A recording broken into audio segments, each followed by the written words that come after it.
कोई छोटा सा उद्योग करना चाहता है, कोई छोटा सा काम करना चाहता है, यहाँ फॉर्म भरो, उधर फॉर्म भरो, इधर जाओ, उस ऑफिस जाओ, सैकड़ों ऑफिसों में चक्कर लगाता रहता है, उसको बेल ही नहीं बैठता है।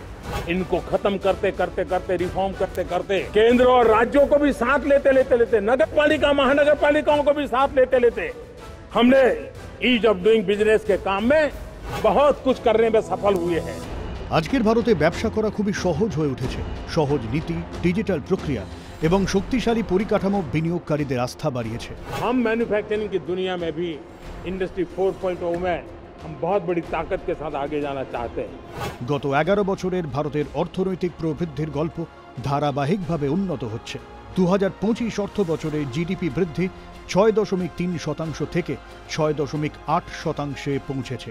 এটি প্রমাণ করে ভারত বিশ্বের দ্রুততম বেড়ে চলা অর্থনীতি। গত 11 বছরে 1,60,000-এরও বেশি স্বীকৃত স্টার্টআপ শুরু হয়েছে, যা অসংখ্য যুবককে নতুন সুযোগ দিয়েছে এবং দেশকে নতুন দিক নির্দেশনা দিয়েছে।